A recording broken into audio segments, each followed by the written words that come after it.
ایک روایت بیان کرتا ہوں. ایک دن میرے آقا صلی اللہ علیہ وسلم اپنے گھر سے باہر تشریف لے جاتے ہیں, مدینہ المنورہ کے مضافات میں سیر کے لیے جاتے ہیں. اچانک دیکھتے ہیں ایک قافلے نے پڑاؤ کیا ہوا ہے. وہ قافلہ, ان کے پاس اونٹ ہے. میرے آقا صلی اللہ علیہ وسلم کو عرب کا ایک سرخ اونٹ بہت پسند آیا. میرے آقا صلی اللہ علیہ وسلم نے ارشاد فرمایا میں اس اونٹ کو خریدنا چاہتا ہوں. قافلے کا سردار وہاں موجود تھا, انہوں نے کہا لے جائیے, خریدیے. میرے آقا صلی اللہ علیہ وآلہ وسلم نے ارشاد فرمایا دیکھو میں سیر کے لیے آیا تھا, اونٹ خریدنے کے لیے تو نہیں آیا تھا, یہ میرا مقصد نہیں تھا, میں فقط سیر کے لیے آیا تھا. تمہارا اونٹ نظر آیا, مجھے پسند آیا. ارے ناز کرتے ہیں ہم, کیا عظیم اونٹ ہے وہ جو آقا کو پسند آ گیا, جو آقا کو پسند آ گیا. میرے آقا نے ارشاد فرمایا میں اسے خریدنا چاہتا ہوں لیکن اس وقت میرے پاس قیمت نہیں ہے, میرے پاس قیمت نہیں ہے, میں جاؤں گا گھر جا کر واپس قیمت ادا کر دوں گا. وہ دیکھ رہے ہیں میرے آقا صلی اللہ علیہ وسلم کو, آقا جا رہے ہیں, آقا وہاں سے تشریف لے جاتے ہیں. وہ آقا کو کہتے ہیں آپ لے جائیں, اونٹ آپ لے جائیں. آقا کے حسن کے جلوے دیکھ رہے ہیں, اس وقت تک آقا کو دیکھ رہے ہیں جب تک آقا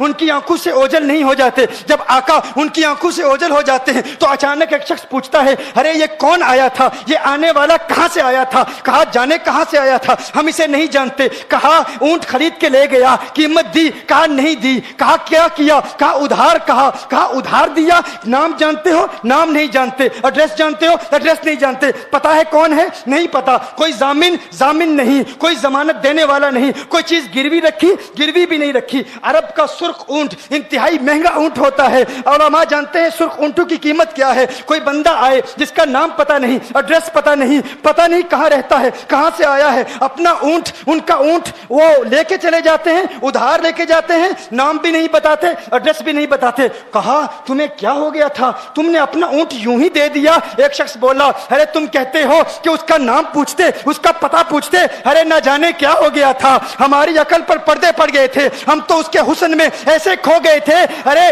جب وہ بولتا تھا نا تو اس کے منہ سے پھول جھڑتے تھے, ان کے منہ سے پھول. انہی کی بو مایائے سمن ہے, انہی کا جلوہ چمن چمن ہے, انہی کی رنگت گلاب میں ہے, انہی سے گلشن مہک رہے ہیں. وہ گل ہے لبہائے نازک ان کے, ہزاروں جھڑتے ہیں پھول جن سے گلاب گلشن میں دیکھے بلبل, یہ دیکھ گلشن گلاب میں ہے, یہ دیکھ گلشن گلاب میں ہے. ایک شخص بولا ارے نادانو اتنا مہنگا اونٹ یوں ہی دے دیا, پتہ بھی نہیں پوچھا, نام بھی نہیں پوچھا, ایڈریس بھی نہیں پوچھا. ایک شخص بولا تم کہتے ہو ایڈریس پوچھتے اور تم کہتے ہو کہ تم اس کے میٹھے بول سن رہے تھے. ارے میں تو اس کے کنڈل زلفوں کو دیکھ رہا تھا, ان کے زلفوں کے پیچ و خم میں ایسا گم ہو گیا تھا, ان کے حسن میں. گویا کہ اعلیٰ حضرت ہی فرماتے ہیں نا لم یاتی نذیر کفی نظر مثلے تو نشد پیدا جانا, جگراج کو تاج تو رے سرسو ہے تجھ کو شہید و سرا جانا, انفی اتش و سخا کا اتم ہے گیسو پاک ہے ابر کرو,